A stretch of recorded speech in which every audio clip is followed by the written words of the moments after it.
চাঁদপুরের কচুয়া উপজেলার দক্ষিণ মাছিগাছা মৃধা বাড়িতে অপরিকল্পিত পুকুর তৈরি করায় সড়কের যাতায়াতের রাস্তা ভেঙে পুকুরে বিলীন হচ্ছে। এতে জনচলাচলের ভোগান্তিতে পড়েছে আশেপাশের কয়েকটি গ্রামের হাজারো মানুষ।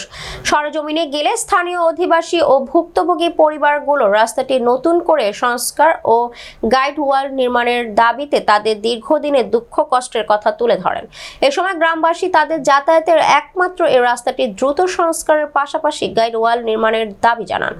মাছিগাছা গ্রামের অধিবাসী ও বিতারা ইউনিয়ন বিএনপির সাধারণ সম্পাদক আলমগীর হোসেন চৌধুরী, সমাজসেবক দেলোয়ার হোসেন মৃধা, মোহাম্মদ তাজুল ইসলাম শাহ পরাণ সহ আরো অনেকে জানান, মাছিগাছা গ্রামের মধ্যে মৃধা বাড়ি সহ আশপাশের কয়েকটি বাড়ির মানুষ দীর্ঘদিন ধরে উন্নয়ন বঞ্চিত হয়েছে। কারণ বিগত সরকারের আমলে 17 বছরে দেশের বিভিন্ন স্থানে উন্নয়নের ছোঁয়া লাগলেও মাছিগাছা গ্রামের এই অংশে তেমন উন্নয়নের ছোঁয়া লাগেনি। ফলে মৃধা বাড়ি, নাসির উদ্দিন প্রধান বাড়ি, বাহার মজুমদার বাড়ি, রাজহাঁস কান্দি ও সৈয়দপুরের মানুষজন এবং বিভিন্ন স্কুল, কলেজ ও মাদ্রাসা পড়ুয়া শিক্ষার্থীরা দিনের পর দিন চরম ভোগান্তির মধ্য দিয়ে যাতায়াত করছেন। বিশেষ করে বর্ষা মৌসুম সহ বিভিন্ন সময়ে কৃষি পণ্য আনা নেয়া, মুমূর্ষু রোগী ও অন্যান্য দৈনন্দিন কাজে মানুষ চরম ভোগান্তিতে রয়েছে। তাই মাছিগাছা দক্ষিণ অঞ্চলের কয়েকটি বাড়ির মানুষের নির্বিঘ্নে চলাচলের সুযোগ করে দিতে বর্তমান উপজেলা প্রশাসন ও স্থানীয় জনপ্রতিনিধিদের সুদৃষ্টি কামনা করেছেন ভুক্তভোগী এলাকাবাসী।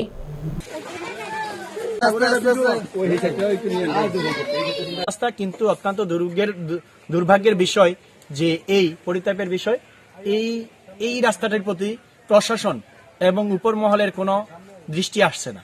প্রশাসন নীরব এবং উপর মহলও এই ব্যাপারে তারা অবগত নয়। তাদেরকে বিভিন্নভাবে জানানো হয়েছে। ইউনিয়ন পরিষদের চেয়ারম্যান এবং মেম্বারদের কাছে এই এলাকার জনমানুষ তারা বারবারই বিভিন্ন দরখাস্ত দিয়েছেন, কিন্তু কোনো কর্ণপাত করেনি এবং কোনো রকম প্রতিকার হয়নি।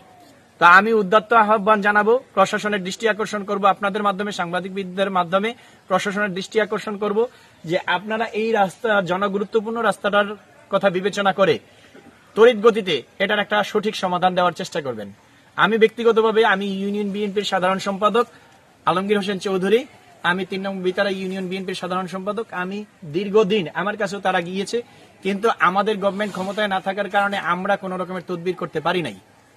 তো এখন আমি বাংলাদেশ দিনই এখানে যাতায়াত করি, তারা স্কুল, কেজি স্কুলে যায়, কেউ হাই স্কুলে যায়, কেউ প্রাইমারি স্কুলে যায়, এমনকি মাদ্রাসা লেখাপড়া করে। এই এলাকার প্রত্যেকটা ছেলে মেয়ে এবং গার্ডিয়ান যারা আমরা বসবাস করি, তারা দীর্ঘদিন যাবৎ এই সাঁকুর উপর দিয়ে আসা যাওয়ার কারণে বিভিন্ন সমস্যার সম্মুখীন হইতেছি।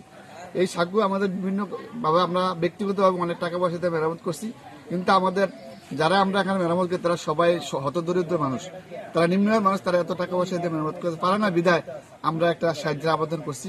তো এখন চেয়ারম্যান মেম্বার কাছে আমরা দীর্ঘদিন যাবৎ এই সমস্যাটা নিয়ে